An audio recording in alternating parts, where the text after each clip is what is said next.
Harga minyak dunia menguat tipis di Selasa pagi waktu Asia setelah anjlok di sesi sebelumnya.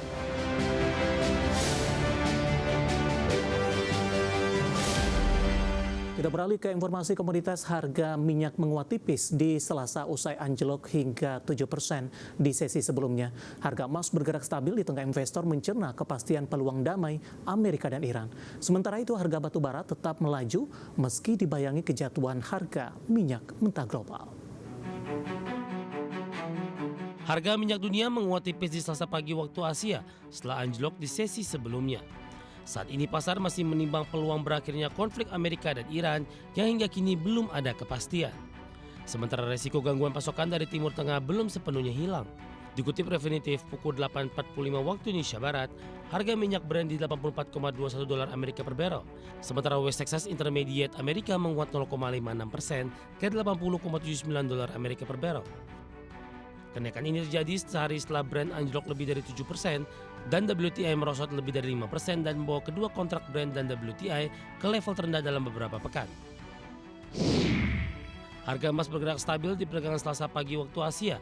Di tengah investor masih mencermati ketidakpastian terkait peluang perundingan antara Amerika dan Iran. Setelah Presiden Amerika Serikat Donald Trump mengatakan pembicaraan dengan Iran sedang berlangsung. Namun pemerintah Iran membantah pernyataan tersebut dan menegaskan tidak ada negosiasi maupun agenda pertemuan. Di sisi lain, investor menunggu serangkaian data ketenagakerjaan Amerika yang diperkirakan menjadi petunjuk arah kebijakan suku bunga The Fed. Mengutip Reuters, harga emas spot relatif stabil di 4.055,39 dolar Amerika per troy ounce. Harga batubara tetap melaju meski harga minyak jatuh dengan Brent anjlok lebih dari 7% dan WTI merosot lebih dari 5%. Merujuk Refinitiv, harga batubara di Senin waktu setempat ditutup di 134,25 dolar Amerika per ton atau menguat 0,19%. Secara keseluruhan, pasar batubara termal Asia memasuki Agustus dengan kondisi yang lebih kuat dibandingkan Juli 2026. Namun pemulihan harga masih belum merata di berbagai wilayah dan jenis batubara karena permintaan impor tetap lesu. Harga batubara domestik China terus menguat hingga akhir Juli didorong meningkatnya konsumsi pembangkit listrik dan pasokan tambang yang lebih ketat akibat inspeksi keselamatan. Dari berbagai sumber untuk Aris Channel.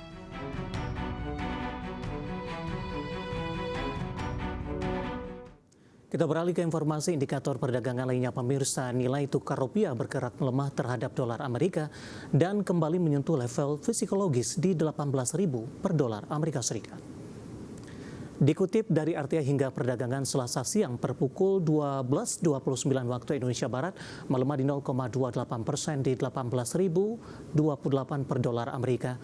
Sebelumnya rupiah dibuka terdepresiasi di 0,11% ke posisi 18.000 rupiah per dolar Amerika di Selasa pagi tadi.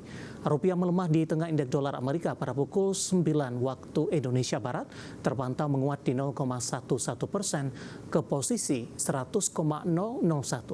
Penguatan tersebut membuat indeks dolar Amerika kembali bergerak di atas level psikologis 100 setelah sebelumnya sempat menyentuh posisi terendah dalam 1,5 bulan terakhir.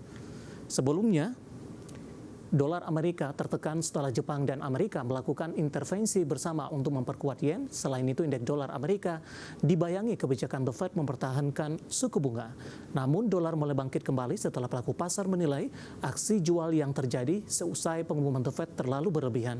Meskipun menahan suku bunga di pertemuan terakhir, The Fed masih diperkirakan akan kembali mencatatkan kebijakan atau mengetatkan kebijakan moneter ke depannya. Kita akan coba update seperti apa pergerakan nilai tukar rupiah terhadap sejumlah mata uang utama berikut ini.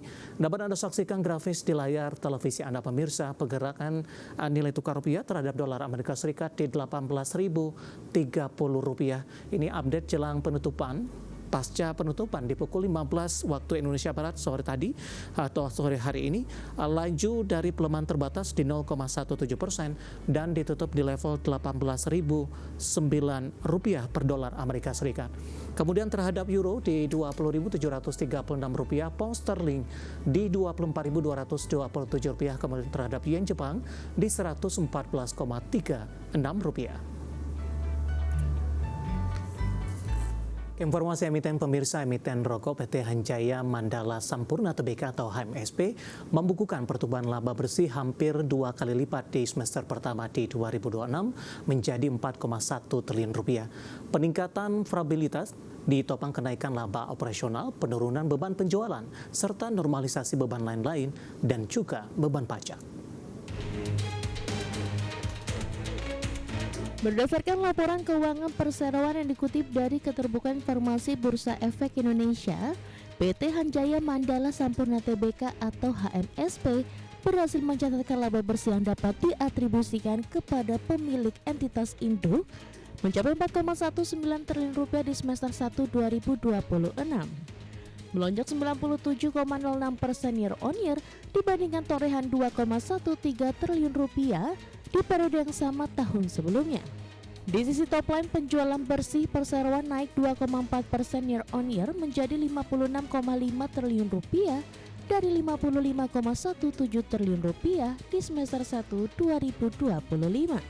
Berdasarkan segmen produk, sigaret kretek mesin atau SKM masih menjadi kontributor terbesar terhadap pendapatan perseroan dengan penjualan 34,23 triliun rupiah. Penjualan sigaret kretek tangan atau SKT mencapai 16,41 triliun rupiah, sementara produk bebas asap atau smoke free product membukukan penjualan 1,23 triliun rupiah, meningkat dari 1,13 triliun rupiah di semester 1 2025. Kenaikan pendapatan turut mendorong laba kotor tumbuh 10% menjadi 10,61 triliun rupiah dari 9,65 triliun rupiah. Sedangkan laba sebelum pajak melonjak menjadi 5,41 triliun rupiah, sementara beban penjualan turun menjadi 3,86 triliun rupiah. Beban lain-lain turun signifikan menjadi 110,54 miliar rupiah. Beban pajak penghasilan turun menjadi 1,21 triliun rupiah dari 1,62 triliun rupiah di semester 1 2025. Penurunan beban pajak tersebut turut menopang lonjakan laba bersih perseroan di semester 1 2025.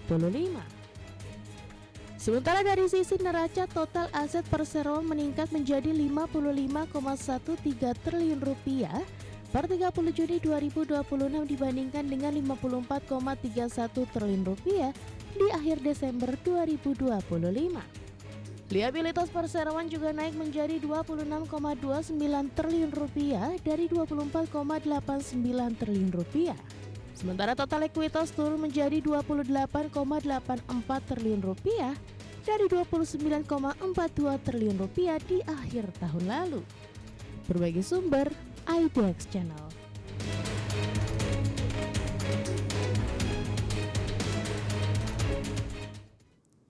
Dan secara teknikal hari ini pergerakan saham MSP lebih cenderung mengalami penguatan, bahkan di menit-menit terakhir jelang penutupan saham MSP menguat signifikan dan mencatatkan level intraday tertinggi di level penutup atau jelang penutupan di perdagangan sesi kedua hari ini.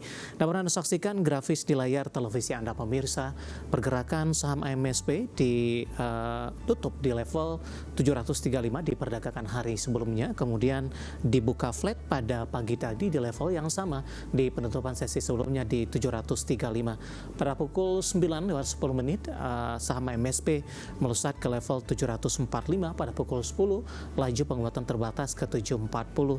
11:30 kembali menguat ke level 745 dan penutupan di sesi pertama siang tadi laju penguatan terbatas kembali ke level 740. Pembukaan sesi kedua di 740. Saat ini posisi dari saham MSP di 755 menguat di 2,72% dan kebetulan level ini merupakan level intraday tertinggi hari ini. Catatannya di beberapa menit jelang penutupan perdagangan di sesi kedua hari ini. Kita akan coba lihat pergerakan saham HMSP dalam beberapa bulan terakhir. Lebih cenderung tertekan, namun di perdagangan Juli dan Agustus mencoba untuk memberikan perlawanan dan meninggalkan level intraday terendahnya di 6 bulan terakhir. Di perdagangan awal tahun, HMSP diperdagangkan di level 740 2 Januari, kemudian di 18 Februari mengalami penguatan di 935, Maret, April hingga Juni berbalik melemah cukup dalam, sempat tertekan ke 595. Di perdagangan Juli dan Agustus mencoba untuk bangkit pemirsa, makin jauh dari level intraday terendah di 595 dan hari ini sudah diperdagangkan di atas level 750-an. Dari sisi valuasi dengan beberapa indikator yang ada, kita akan coba lihat ke grafis selanjutnya. Kita akan coba lihat dari posisi pairnya berada di kisaran 10.26 kali, PSR di 0.76 kali, PBV-nya sudah jauh di atas 1 kali di 3.31 kali dan PCFR 9.04 kali. Ya, kombinasi secara fundamental, teknikal dan juga dari sisi valuasi, dan semoga bisa menjadi referensi untuk Anda, dan lagi-lagi keputusan investasi tetap ada di tangan pemirsa IDX Channel.